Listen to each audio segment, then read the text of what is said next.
aquí, hermanos, estudiando el capítulo 4 de Hechos y aprendiendo en el Señor también en cuanto a ello, a manera rápida de recapitulación, para aquellos que se han podido perder algún estudio o alguna predicación, estamos en una situación de juicio para con Pedro y con Juan.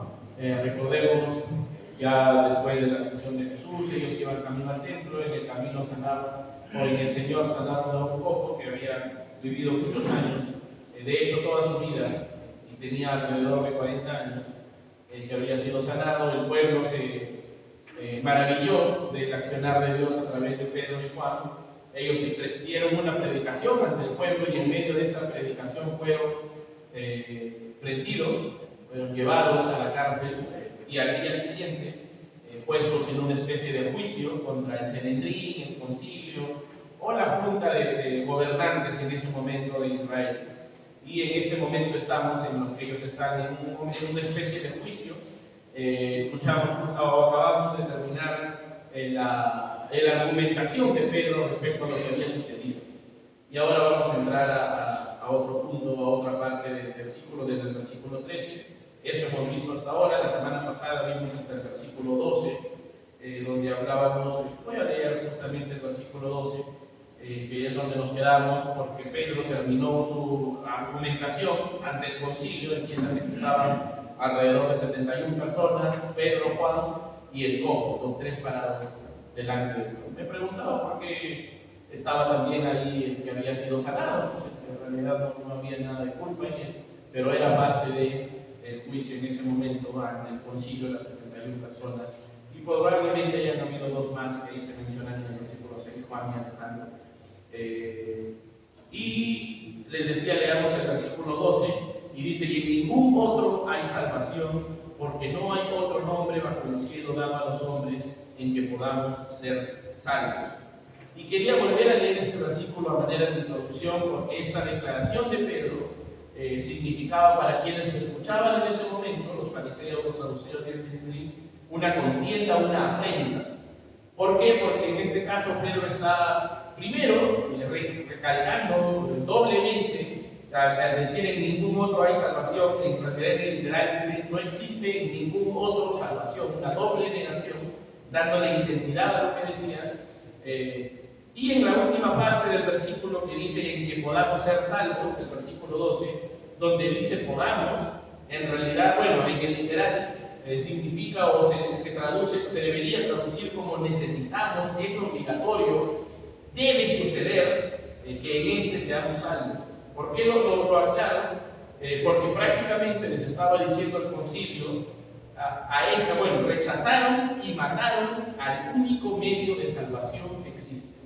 Les estaba diciendo que ustedes rechazaron y mataron al único medio de salvación que existe.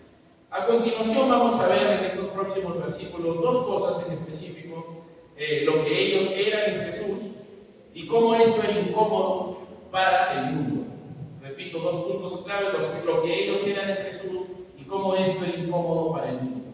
Puse como título esta predicación: Cristo en mí.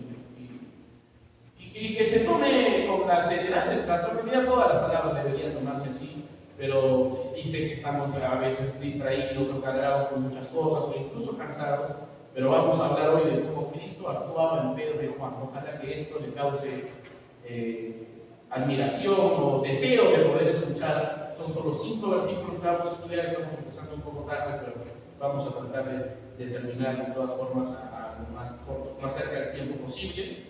Y quisiera que alguien por favor me ayude leyendo el versículo 13, nuevamente por favor, de Hechos 4. Entonces, viendo de nuevo de Pedro y de Juan, y sabiendo que eran hombres sin letras en el pueblo, se maravillaban y le reconocían que había estado con Jesús. Gracias, hermano Eduardo. Entonces, les decía, terminó Pedro con su predicación hablando de que en ningún otro había salvación en Jesús. Continúa ahora la historia diciéndonos: entonces viendo el denuedo de Pedro y de Juan, y sabiendo que eran hombres sin letras y del mundo. Dan dos descripciones de Pedro y de Juan: sin letras y del mundo. Esta primera parte les decía que vamos a ver lo que somos en Jesús, en este caso a través de Pedro y Juan, lo que ellos eran en Jesús.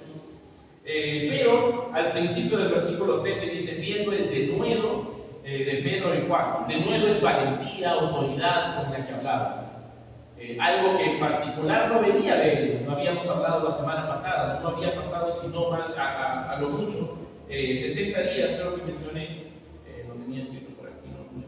Alrededor de 60 días de que Jesús había, de la negación de Pedro.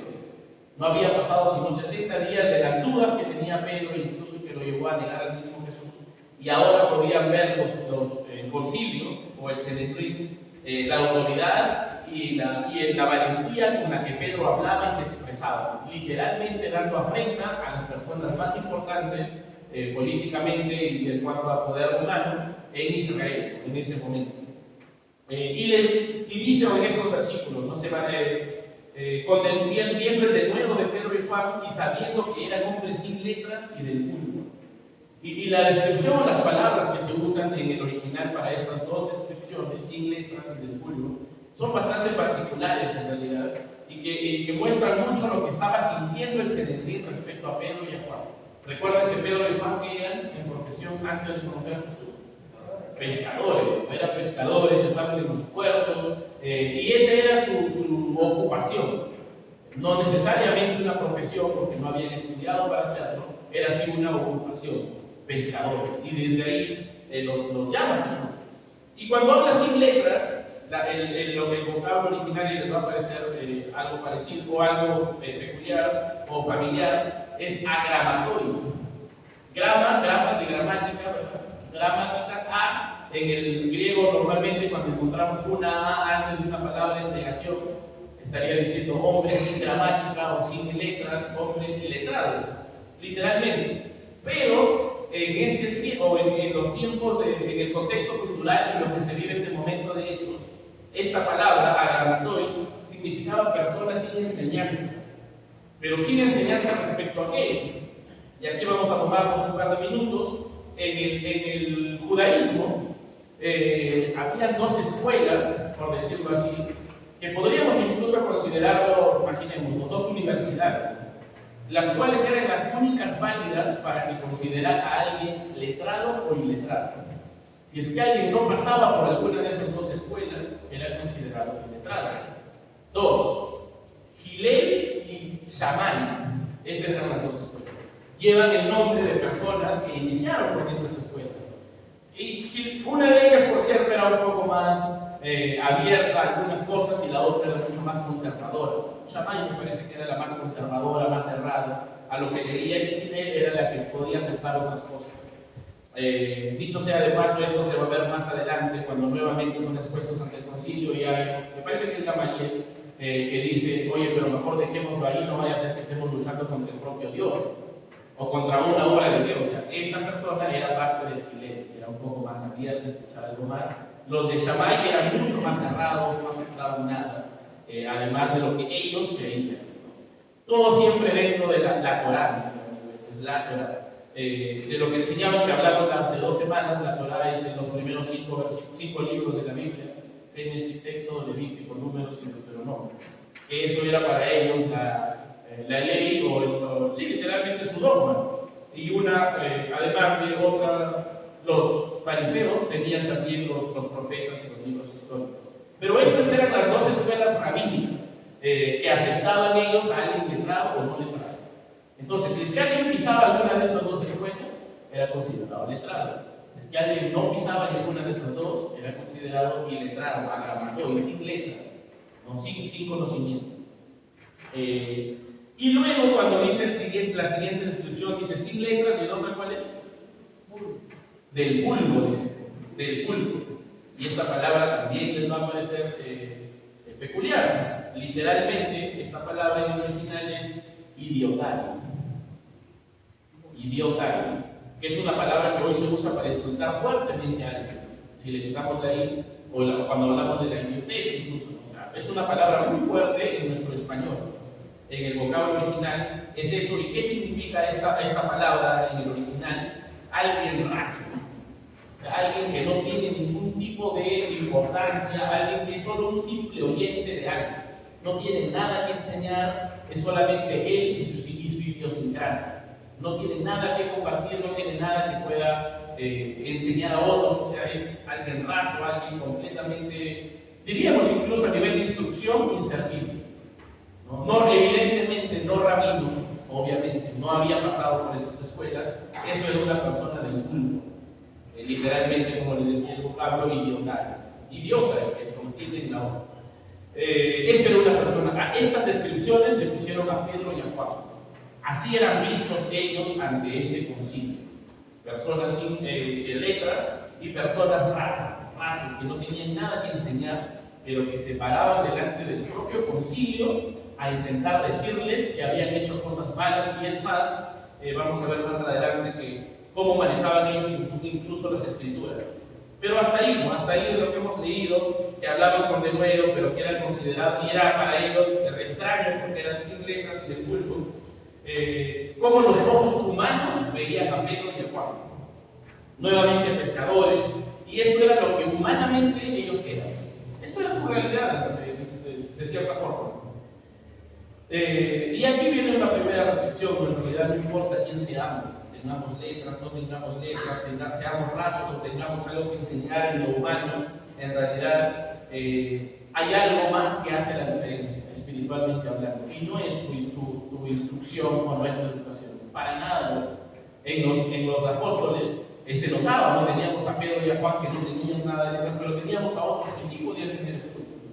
Y así, ¿no? Habían incluso hasta doctores, publicanos y demás dentro de lo que eran los apóstoles, diferentes, porque nada de esto humano importaba, había algo más que importaba. Y eso era lo que continúa diciendo el versículo 13. Y les reconocían que habían estado con Jesús. Especial momento, lo repito, y les reconocían que habían estado con Jesús. ¿Por qué? Vamos a ver en un ratito, vamos a ir a otro versículo. Pero estas personas, sin letras, de culto, se paraban delante del concilio y empezaban a hacer referencias al Antiguo Testamento. ¿Se acuerdan que leímos que parte de lo que hablaba Pedro estaba en Salmos? Y no solamente hacían referencias, sino que incluso interpretaban el Antiguo Testamento, versículos de Salmos, para decirles: esta parte se refiere a Jesús y esta parte se refiere a la salvación. Y esa acción por sí sola estaba solamente guardada para que lo haga o un fariseo o un saduceo. Nadie se atrevía, porque no podía, pararse delante de una cantidad de personas e interpretar la Biblia o interpretar la Torá respecto a la salvación, respecto al Mesías, o una interpretación mesiánica, sino solamente los que habían pasado por enseñanza rabínica, en Filero, en Shammai, en cualquiera de ellos. Pero estas personas sin letras, sin culto, estaban interpretando la palabra, interpretando salmos y enseñándoles a los fariseos y saduceos que estaban frente a ellos en ese momento. Por eso es que ellos literalmente se molestaban y literalmente lo tomaban mal, pero por cierto no tenían mucho que hacer al respecto. Además de eso, sumado a una autoridad para hablar. Y ellos se maravillaban diciendo: ¿cómo si estos son sin letras y del culto? Y evidentemente la razón no es porque hayan tenido algún tipo de instrucción humana, sino porque habían, como dice al final del versículo 13, estado con el mismo Jesús. Y casualmente de Jesús decían lo mismo. Vamos a ir por favor a Juan 7, versículo 15 y 16. No pierdan Hechos, por favor, porque vamos a volver ahí. Vamos a Juan, el libro de Juan, capítulo 7, versículo 15 y 16. Y mientras lo vamos buscando, les doy un poco de contexto porque hemos tocado este punto. Jesús en la fiesta de los tabernáculos. ¿No se acuerdan que antes los hermanos de Jesús le dicen: ¿vas a ir? Y Jesús dice: no voy a ir porque todavía no es mi tiempo. Y los hermanos de Jesús le dicen: ¿cómo que no vas a ir? Cualquiera que dice que es el Mesías tiene que ser visto.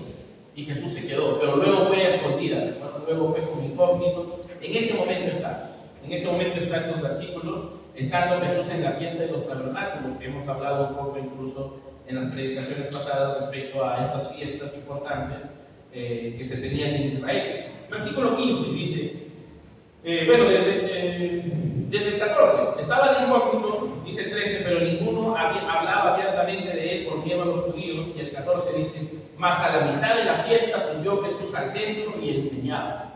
A la mitad de la fiesta. Y el 15 dice, y se maravillaban los judíos diciendo, ¿cómo sabes letras sin haber estudiado? Lo mismo decían de Jesús, sin letras y está aquí enseñando e interpretando la Biblia, enseñando la palabra delante de todos con autoridad y demás. Y lo que le responde Jesús es especial, ¿no? Dice, Jesús le respondió y dijo, mi doctrina no es mía, sino de aquel que me envió. Mi instrucción no viene de humanos, no viene de ustedes, viene de aquel que me envió. Y evidentemente Jesús había estudiado mucho la Biblia, obviamente en el Padre, y aprendido de ella para poder enseñar de esa forma ante toda la gente que estaba aquí. Ahora volvemos a Hechos, por favor. Y con esto quisiera que nos demos cuenta, al margen de lo humano, por encima de lo humano, la verdadera autoridad es en Jesús. No en la instrucción rabínica que ellos podían hablar, no en lo humano, sino en Jesús. Y esta última parte del versículo 13 que decía que reconocían que habían estado con Jesús, porque probablemente hablaban como Jesús, enseñaban como Jesús en el templo, eso eran Pedro y Juan. Y esta reflexión, ojalá que nosotros como cristianos, o aún cuando no lo seamos, se desee ser como Cristo. Primero para aceptarle, luego para servirle, para obedecerle, para rendirse a ese Cristo, a ese Jesús. Ojalá nosotros en algún momento de nuestras vidas, la gente al vernos pueda reconocer que hemos sido expuestos a la luz de Jesús. Algo por cierto, que muchas veces nos cuesta porque estamos más enfocados en nosotros mismos, en nuestras necesidades, en nuestros amigos, en nuestros problemas, en nuestras diversiones, en nuestras lecturas, en nuestras redes sociales, en nuestros chats del celular, en muchas otras cosas más, en las miles de cosas que encontramos en el celular o en otras cosas, menos en Jesús. Pero ojalá que como Pedro y Juan estaban enfocados en Jesús y en seguirle a Él, podamos nosotros también en algún momento que alguien nos vea y diga como este versículo 13 dice, y les reconocían que habían estado con Jesús, porque su accionar no era como el de los fariseos, era como el del mismo Jesús. Esto vivían Pedro y Juan, y no era solo para ellos, era evidente, era notorio, se notaba entre la gente. Y el versículo 14 incluso menciona más de ellos, y dice, ¿no? Y viendo al hombre que había sido sanado, que estaba en pie con ellos, no podían decir nada en contra. Imaginen el momento, los fariseos viéndose confrontados y saduceos, diciéndoles, ustedes han rechazado a al único que tenía salvación. Y ellos con unas ganas de decirles, no, ustedes son unos mentirosos, estafadores, pero al lado de Pedro y Juan, uno que normalmente estaba botado en el piso, estaba de pie mirando. ¿Cómo iban a poder decir alguna palabra si al lado de Pedro y Juan estaba el testimonio vivo del accionar de Dios o a través de Pedro y Juan? Y dice este versículo, no podían decir nada en contra. ¿Cómo? ¿Cómo les podían decir? Con Jesús lo intentaron, por cierto, ¿no? Le pagaron a los guardias para que no digan nada de lo que habían visto. Intentaron ocultar a Jesús y el cuerpo, incluso probablemente empezaron a soltar la idea de que los apóstoles robaron el cuerpo de Jesús y lo han escondido. Pero en este caso, estaba ahí parado delante de ellos el testimonio vivo. Se lamentían por decir algo, no, pero... Y al lado parado el cojo, de pie, mirándonos a los ojos y diciéndoles, acá estoy yo. ¿Qué pueden negar si yo soy el mismo testimonio del poder de Dios? Esa era la situación con Pedro y Juan. Completamente especial, completamente reveladora, por cierto. Pero cuando la obra de Cristo habla en los creyentes, no hay nada que alguien más pueda decir. Y por más que se desee, por más que se necesite, la palabra literalmente se queda el resto sin réplica. No tenían nada, no podían decir nada en contra de él. Porque repito, cuando la obra de Cristo se hace evidente en alguien, lo que alguien más pueda decir carece de sentido porque es real, porque se puede ver que estaban con Cristo. Ojalá que en nuestras vidas, por eso mencionaba esto, pueda ser así de evidente, que cuando nuestro cristianismo se pueda haber cuestionado, nuestro mismo testimonio pueda hablar respecto al accionar de Dios en nosotros. Ojo ahí, igual, estemos atentos porque a veces más bien nos sentimos así de empoderados, pero no respecto al Evangelio, sino respecto a nosotros mismos, a nuestras actitudes, a quiénes somos, a nuestra educación, a nuestro accionar. Y eso en realidad, según lo que acabamos de ver aquí mismo, es basura. Como si Pablo mismo diciendo después, lo que yo puedo saber y describiendo todo su currículum, literalmente lo que yo conozco, de dónde vengo y demás, todo esto es basura respecto a Cristo. Entonces, ojalá que esta sea nuestra accionar, pero no respecto a lo que nosotros creemos, no a lo que nosotros defendemos, sino al real accionar de Jesús en nuestras vidas. Eso estaba pasando en este momento con Pedro y con Juan. Esto es lo que ellos eran en Jesús y cómo su testimonio las evidencias del mismo cojo hablaban por ellos. Lo que ellos eran. Les había dicho lo segundo, la incomodidad que esto causaba. ¿Por qué? Porque el accionar de Dios, porque lo que nosotros podemos conocer en Jesús, siempre va a causar incomodidad a la carne, ya sea en el mundo, ya sea en lo externo o incluso en nosotros mismos. Jesús no es cómodo para la carne, Jesús no es cómodo para lo humano. ¿Por qué lo recalco? ¿Por qué lo menciono? Porque a veces pareciera que vivimos vidas queriendo, ojalá, llegar a una comodidad intermedia. Incluso ojalá pudiera tener economía acomodada. Ojalá poder tener mis emociones también que puedan estar bien acomodadas. Y queremos buscar momentos en los que nos acomodamos. La Biblia nos dice que lo Jesús mismo es incómodo para la carne, incómodo para el mundo. Y ojalá en el Señor podamos entender esa incomodidad como necesidad de Él. Los fariseos no lo entendían. Pedro lo entendió, lo negó. Para él era más cómodo negarlo que seguir a Jesús. Era mucho más cómodo, definitivamente, pero cuando Jesús se le presenta, él mismo literalmente dice: Señor, tú sabes que te amo y me entiendes. Entiende que no se trataba de comodidad, que se trataba de seguir a Cristo. Este momento para ellos no era cómodo, no era para nada cómodo. Pedro ya había demostrado tener miedo incluso a personas X que le cuestionaban su cristianismo. Ahora lo estaban cuestionando a las personas más importantes de Israel, y la Biblia dice que con denuedo respondían y se podía ver que habían estado con Jesús. Esto es lo que ellos eran. Ahora la incomodidad de la carne. Voy a leer el versículo 15 y 16. Me siguen por favor en la lectura. Entonces, estamos en el punto en el que no podían decir nada en contra. Al lado de ellos estaba parado el mismo cojo que había sido sanado. Entonces les ordenaron que saliesen del concilio y conferenciaran entre sí, diciendo: ¿qué haremos con estos hombres? ¿Qué haremos con este accionar de Jesús? Hasta ahí no lo vamos a leer ahorita. ¿Qué haremos con estos hombres que estaban testimoniando de Jesús vivo?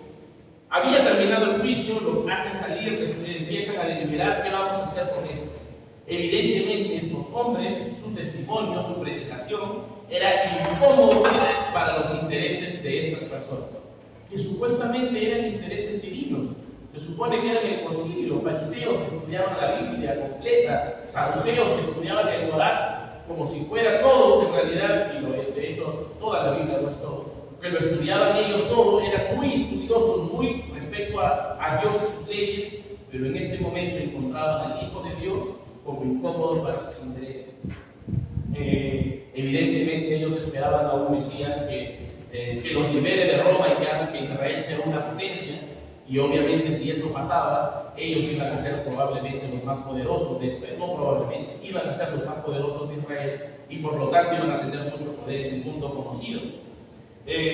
Y esta lucha que había dentro de ellos, bueno, no dentro de ellos contra Juan, que se puede ver en este momento, muchas veces pasa exactamente dentro de nosotros. Ni siquiera con otras personas, porque a veces pensamos y decimos: entonces cuando me cuestionen me voy a sentir tranquilo y que no se pare. A veces dentro de nosotros estamos en esa disyuntiva o en ese momento de decidir en rendirnos a Dios, en rendirnos a Jesús y a quien Él es, y ser algo en Él. Cristo en mí, empezamos diciéndoles, ese es el sentido de esta meditación, de poder vivir a Cristo en mí o de seguir en lo mío, seguir en lo nuestro, y de que más bien eso sea incómodo para mis intereses. Porque yo tenía otras expectativas, porque yo esperaba otra cosa de mi vida, porque yo quería esto o el otro o aquello, dejando de lado, como hicieron los mismos fariseos, el accionar de Cristo en él. No era una opción religiosa. A veces eso pasa dentro de nosotros y lamentablemente a veces termina ganando el seguir mi propia voluntad, mis propios intereses, porque me es incómodo el seguir a Jesús. y obviamente lo es. No espere que sea cómodo seguir a Jesús, no lo es. En realidad estamos acostumbrados a que nuestras mentes se desarrollen con expectativas, con sueños, con deseos que están muy alejados, en la mayoría de casos, muy alejados de Jesús y más cerca a lo humano, a lo material, a lo mío, a lo propio. Pero aquí esta pelea o esta, entre comillas, discusión, dice que conferenciaban entre sí y decían, ¿y ahora qué vamos a hacer con estos? ¿Cómo podemos hacer? Porque son incómodos para nuestros intereses. No podían decir nada, porque en realidad Jesús mismo y el accionar que había hecho en Pedro y Juan se hacía real. Y continúa el versículo 16 que había leído. ¿Qué haremos con estos hombres? Porque de cierto señal manifiesta ha sido hecha por ellos, notoria a todos los que moran en Jerusalén, y no lo podemos negar. No lo podemos, no hay nada que podamos hacer para negar esta verdad, porque ahí parado al lado de ellos está el mismo cojo que hace 40 años no caminaba, de hecho nació así, y ahora está de pie, saltando y alabando a Dios. Y es más, vamos a ver más adelante que dicen que por eso mucha gente adoraba a Dios, ¿no? Mucha gente alababa a Dios. Y justamente su poder y el accionar que Dios hace cuando alguien es expuesto a Él es irrefutable, es innegable. No hay forma de dejar de reconocer que está Jesús en medio de él. ¿Por qué lo menciono? Porque a pesar de que ellos intentaban negar a Jesús en el accionar de Pedro, a Dios en el accionar de Pedro y de Juan, intentaban desacreditar a Dios y desacreditar al mismo Jesús, las evidencias eran irrefutables, eran innegables y podían reconocer el poder de Dios. Y a esto voy. Y hay que tener cuidado con esto, por cierto, pero ¿qué se habla de nosotros? Hablábamos en las meditaciones anteriores de qué habla mi vida, de qué dice la gente, de qué habla mi vida. Ojalá que la gente diga algo parecido a lo que decía el concilio. Sí, los tonos justas son incómodos, pero su verdad es innegable, no podemos negarlo. Evidentemente tienen un accionar diferente a lo que nosotros estamos. No es humano, o esto no es humano. Lo reconocían dentro de ellos, pero no estaban dispuestos a negarlo, no estaban dispuestos a rendirse, no lo querían hacer. ¿Qué se habla de nosotros? ¿De qué hablan nuestras vidas? Y ojalá que nosotros también podamos, de alguna forma en Jesús, por cierto, ser incómodo a lo humano, a lo terrenal, pero que en medio de ello siempre se pueda reconocer el accionar de Dios y no el nuestro. Y es difícil porque ante cualquier cosa buena que se puede presentar respecto a nosotros, muchas veces rápido sale el sacar pecho y decir, sí, yo soy, o yo pude, o yo lo hice. Ojalá que podamos ser como Pedro y Juan, leímos en la predicación anterior, no es nuestro poder, no nos quieren a nosotros, es Cristo en mí. Es Cristo en mí, que es justamente lo que les decía que se trata esta meditación, es Cristo en mí. No somos nosotros, no es mi poder, no es mi accionar, es Él en mí. Pero no es solamente Él en mí para cuando se trata de milagros, es también Él en mí para cuando se trata de sacrificios, de dejar de lado lo que yo esperaba. Quizá ellos tenían sueños como pescadores de tener su embarcación mucho más grande, de que sea mejor, de poder tener una empresa de pesca, de poder incluso abordar más, incluso a tener una fábrica de atunes, qué sé yo. Pero lo dejaron todo, o de conserva, de pescado y demás. Quizá Renato, que en el Chupote hay mucho de eso, puede hablarnos más. Pero lo dejaron todo por Jesús. Lo dejaron todo por Jesús y por seguir su ministerio y lo que el Señor les había encomendado. Eso será Pedro y Juan. No soy yo, es Cristo en mí. Y con este versículo terminamos con el versículo 17. Decían ellos, ¿qué haremos con estos? Porque cierto señal manifiesta ha sido hecha por ellos, notoria a todos los que moran en Jerusalén, y no lo podemos negar. 17. Sin embargo, para que no se divulgue más entre el pueblo, amenacémosles para que no hablen de aquí en adelante a hombre alguno en este nombre. Yo estoy seguro que ellos sabían que lo iban a poder hacer, y lo vamos a ver en los siguientes versículos la próxima semana, pero decidieron no rendirse, tenían la posibilidad de rendir todo lo que ellos tenían detrás y poder decir, oye, esto es Dios, ¿qué tal si mejor como pasó después, por cierto? ¿Qué tal mejor lo dejamos aquí? Pero no, tengo una idea, amenacémosles y digamos que si siguen hablando en nombre de este Jesús, nos vamos a matar, nos vamos a volver a encarcelar y otros. Amenacemos.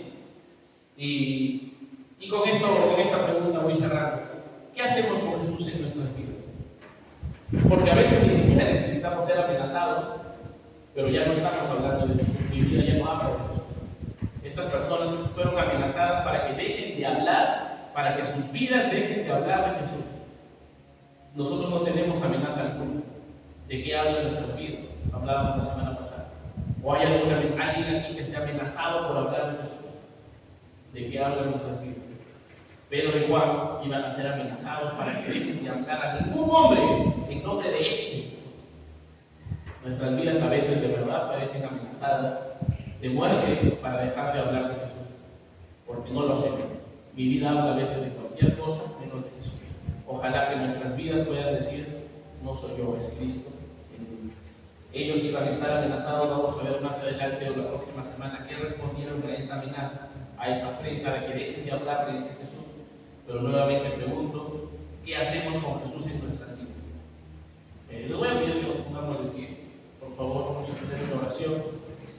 Después de esta oración vamos a entonar el coro: he decidido seguir a Cristo. No me lo recuerdo qué número es, me ayudan viendo. El coro de eso, creo que es el 153, por me ayuda, ¿verdad? He decidido seguir a Cristo. 154, después de esta oración entonamos. Sigamos meditando en esta parte. ¿Qué hacemos con Jesús en nuestras vidas? Dirijámonos en oración, hermano.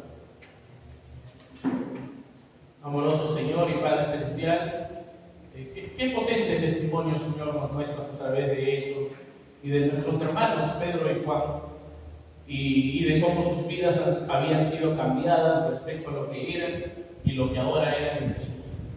Y de cómo esto, aun cuando podía ser incómodo a los fariseos y saduceos, aun cuando podía ser incómodo ante sus propios sueños, expectativas y demás, continuaban firmes en decir que ellos habían decidido seguir a Jesús.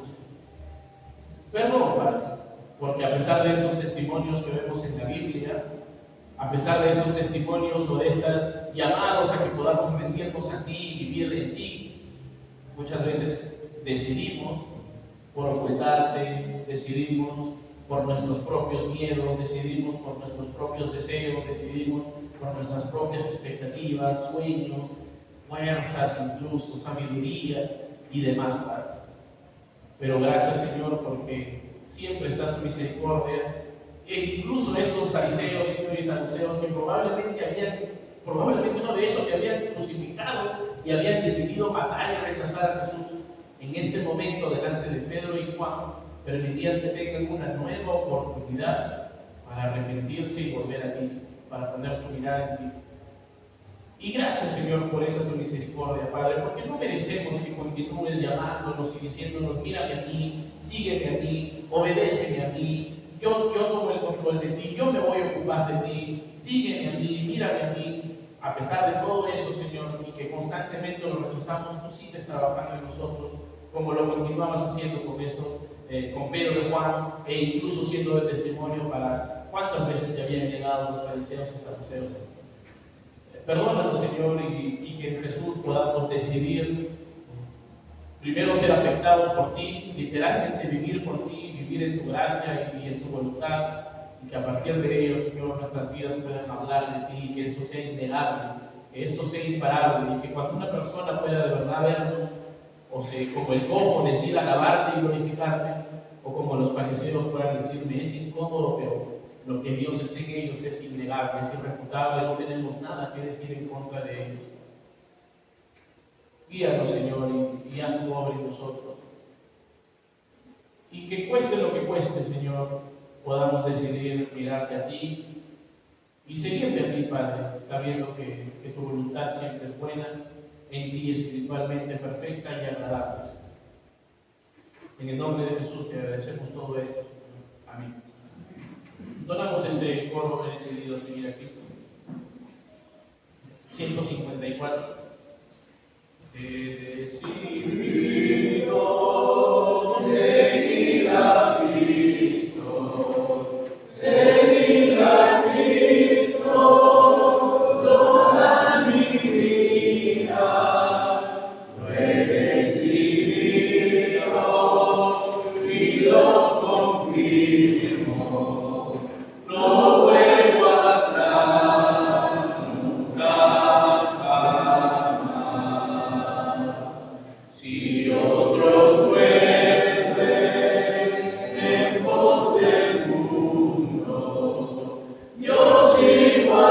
Cristo, siempre adelante. No quiero vicio ni vida errante. No vuelvo atrás, nunca jamás. Habíamos hablado en la escuela dominical, y está en la Biblia, por cierto, que el Espíritu Santo está constantemente trabajando en los corazones de las personas para poder guiar a Jesús, ya sea para salvación, rendición, obediencia, bautizo, servicio en su iglesia. El Espíritu Santo está trabajando en las vidas de todos. Eso es innegable. Es innegable que hoy el Espíritu Santo está trabajando en el corazón de cada uno de ustedes. Como humano puedo quizá dudarlo, pero por fe en la Biblia y en su palabra, por su promesa, estoy seguro que es así. Seguro que es así.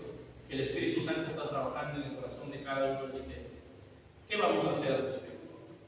Como siempre hablamos. Vamos a entender, como leíamos en el versículo 12, que tiene que suceder, que es obligatorio, que es necesario seguir a Jesús. O vamos a seguir creyendo, es que me es incómodo, vamos por partes, vamos paso a paso, todavía me cuesta. Ojalá que ese vamos paso a paso pueda ser paso a paso en Jesús. Y ahí sí vayamos paso a paso, en su camino, caminando en él, paso a paso, viviendo en él paso a paso, decisión por decisión, como dice su palabra, un día a la vez, paso a paso. Pero a veces más bien ese paso a paso se disfraza aún, todavía no, ya casi, por ahora no. Quizá más adelante, no lo sé, lo voy a ver. Busquemos seguir a Jesús a su manera, no a la manera nuestra. Aun cuando esto sea incómodo, aun cuando esto nos cueste, se trata de Jesús.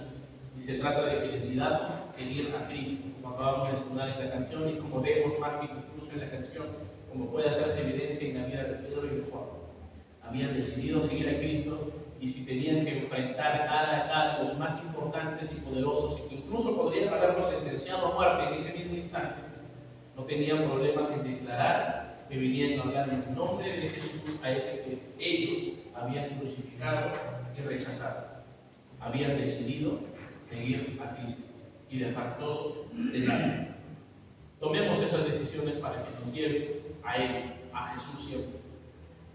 Y Él es tan bueno, por cierto, que pone a su iglesia para poder en ella también vernos respaldados y ayudados. Si usted necesita de ayuda o de asesoría en el Señor para poder tomar alguna decisión, ojalá que sea así, por cierto. Y vamos a estar como hermanos muy felices de poder ayudar. Incluso si no lo estamos, el Señor puede usarlo. Y ojalá que sea así, por cierto. El Señor está dispuesto a usar a quien sea para que ojalá todos podamos venir a Jesús, ya sea para salvación, para arrepentimiento, obediencia, bautizo, servicio en su iglesia. Todos necesitamos de Jesús.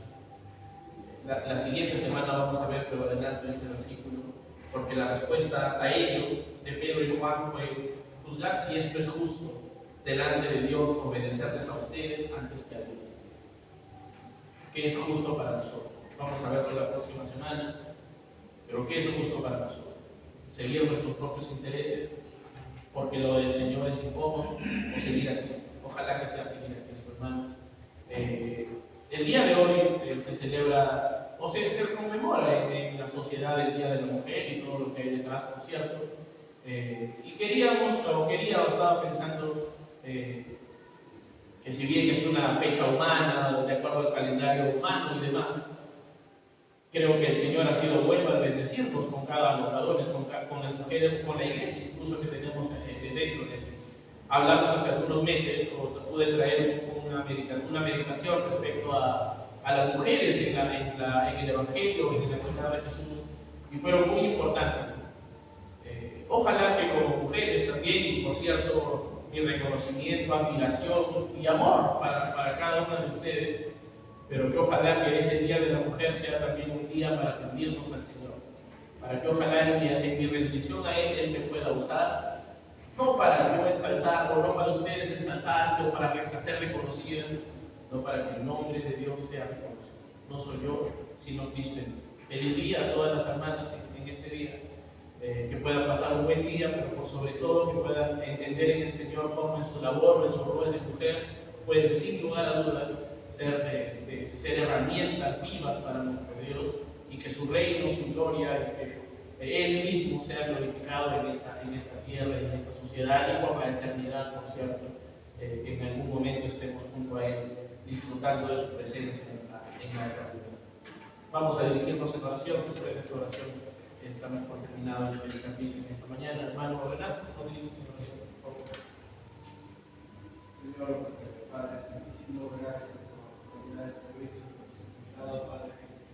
Gracias por la oportunidad de poder reunirnos en la iglesia, con hermanos, Padre, conocer la vida de tu palabra, reconocer, Padre, cómo estamos viviendo, tomar conciencia de para quién estamos viviendo, Padre, como bien se está enseñando en este Padre. Definitivamente no debería haber otro camino para nuestras vidas, Padre, sino ser tuyo. Ayúdanos a no ceder a nuestros intereses, a no ceder a nuestros deseos, a no ceder a las presiones, Padre, que puede haber, sino ojalá rendirnos cada vez, cada día más a tu voluntad, Padre, en nuestra vida, en nuestro andar, en lo que decimos, en lo que pensamos, en lo que hacemos, sea un reflejo, Padre, de la labor que realizas en nosotros. Te pido por tu iglesia, en este día, Padre, que es cierto, que conmemora. Te pido por la semana de la iglesia, Padre, y agradecidos por la bendición, agradecidos por su servicio, Padre, y perdón, porque muchas veces no estamos como grupos a la altura del servicio, Padre, y nadie está a la altura del servicio que tú mereces, Padre. Pido por la vida de cada una de la semana, que sigas, Padre, usando la iglesia, que las lleves siempre, Padre, en el que necesitamos más de ti, no solo ellas, sino los varones de la iglesia, sobre todo sus esposos, Padre, necesitamos rendirnos al Señor, Padre, necesitamos con tu cabeza tomada, permitirnos, Padre, transformarnos para poder ser de bendición en instrumento de nuestras vidas. Gracias por el intento de perdonarnos. Creo que tenemos muchas falencias en eso, Padre. Perdónanos porque estamos en tu reino. Ayúdanos, Padre, a tu iglesia, a tus hermanos, poder cada día acercarnos más a tu voluntad, Padre, a tu palabra, de tu Hijo. Todos los pobres que viven en el Santísimo Nombre de Jesús. Gracias a cada uno de ustedes, hermanos. Por si acaso quiero darles una noticia común. Y es de trabajar ya porque está desde el viernes. Qué bueno, hermano. Qué bueno. Gracias. Nos preparamos en unos minutos para la sesión de miembros. No debería tomar mucho tiempo, siempre digo sí, pero esta vez sí. Son solo de un par de